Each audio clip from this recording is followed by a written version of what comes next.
त्याचा एक नमुना एक जे कार्यशाळा आपण या ठिकाणी करत आहोत. तर आमची शाळा आहे जिल्हा परिषद उच्च प्राथमिक शाळा आवडे उंचेगाव. तर आजच्या बैठकीमध्ये विद्यार्थ्यांना शाळेतील विद्यार्थ्यांना 100% गणवेशाच्या संदर्भामध्ये आम्ही ती बैठक शाळेमध्ये आयोजित केलेली आहे.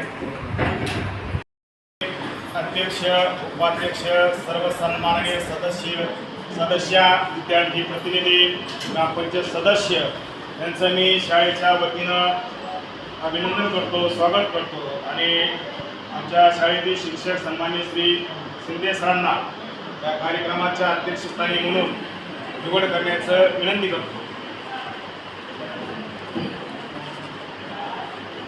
असं माझे मित्र केंद्रे सर यांनी अध्यक्ष त्यांनी नाव सुचलेलं आहे. तर आता श्री सोकाट सर यांना मी अनुमोदन करतो.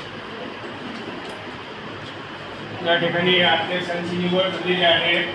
तर या बैठकीतील विषय प्रथमतः बैठकीमध्ये मागील इतिवृत्तांत वाचून दाखवण्यात आलेला आहे आणि बैठकीत जो विषय आहे आजचा शालेय गणवेशाच्या संदर्भातील, तर बैठकीतील जी विषय आहे विषयाच्या संदर्भात आमच्या शाळेचे मुख्याध्यापक सन्माननीय श्री सोकटकर सर हे आपल्याला सांगतील. या पद्धतीने आपण खर्चाचं नियोजन कसं आणि करायचं, गणवेश कुठून आणि कसे खरेदी करायचे आपल्याला मुलींसाठी आणि मुलांसाठी शाळेचा गणवेश ठरवायचा आहे. मात्र हे ठरवताना आपण काय करणार आहोत, आता शालेय गणवेश झाला म्हणजे आर्थिक व्यवहाराला म्हणजे प्रत्येकावर काय ना प्रश्नचिन्ह उपस्थित राहणार.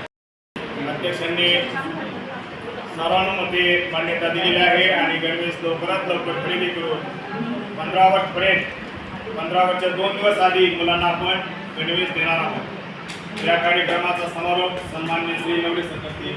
त्यांना मी विनंती करतो. अध्यक्ष आपले गावातील सचिव सदस्य यांच्या उपस्थितीत आज आपण या ठिकाणी आपली शालेय व्यवस्थापनाची समितीची सभा घेतली आणि या सभेचा विषय होता आपला आजचा शालेय गणवेश. तर सर्वांमध्ये कोणालाही काही अडचण नाही, सर्वांनी या सभेला चांगली साथ दिली. एकमताने आपण या सभेचा ठराव संमत केला.